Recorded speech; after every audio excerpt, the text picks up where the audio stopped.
অধরা অফিস থেকে ফিরে আজ অস্থির হয়েছিল। বারান্দায় গিয়ে দাঁড়ালো সে। বারান্দা থেকে দূরের রাস্তাটা পরিষ্কার দেখা যায়। শাশুড়ি মা চায়ের কাপ হাতে এলেন।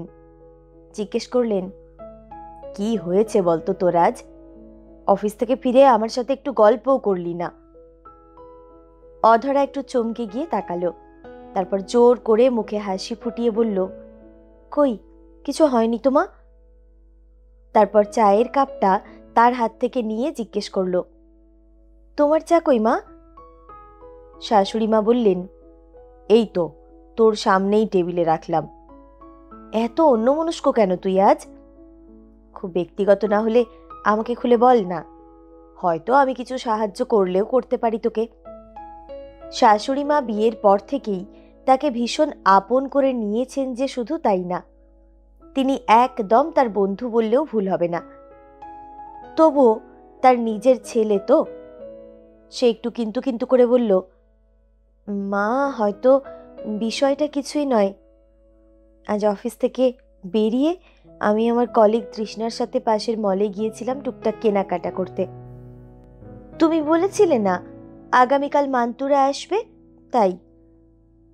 হঠাৎ চোখে পড়ল রাজীব সামনের একটা কফি শপে বসে একটা মেয়ের সঙ্গে তার হাত দুটো ধরে কথা বলছে খুব মন দিয়ে।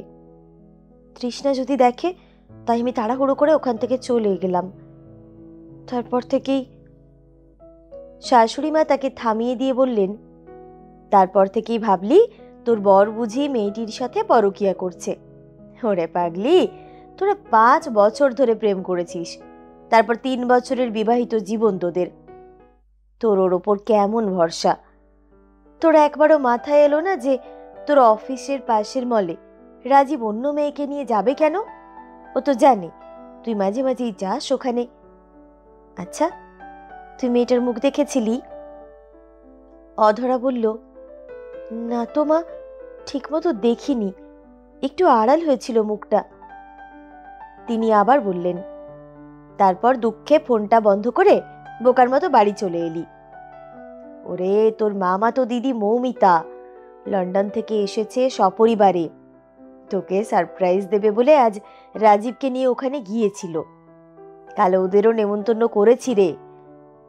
রাজীব তোকে তার একটু পরে অনেকবার ফোন করেছে, তোর ফোন বন্ধ। তুই বাড়ি পৌঁছানোর একটু আগেই রাজীব ফোন করেছিল, ও এবার বাড়ি চলে এলো বলে। খেপি মেয়ে। শোন, যা কিছুই হোক না কেন, সন্দেহ মনে পুষে রাখতে নেই, তাতে সম্পর্ক নড়বড়ে হয়ে যায়। তোর উচিত ছিল রাজীবকে দেখেই ফোন করা বা সোজা গিয়ে কথা বলা। তোর বর, সে যার সাথেই থাকুক, তোর 1000 বার অধিকার আছে সেখানে গিয়ে হামলা করার। এই দেখ, চা ঠান্ডা হয়ে যাচ্ছে, হাঁ করে আমাকে দেখবি নাকি চাটা খেতে দিবি? অধরা লজ্জা পেয়ে শাশুড়ি মাকে জড়িয়ে ধরে বলল, তুমি ঠিক বলেছ মা, আমি সত্যি বোকার মতো কাজ করেছি। এই জন্যই তো ভাবি তুমি না থাকলে আমার কি যে হতো।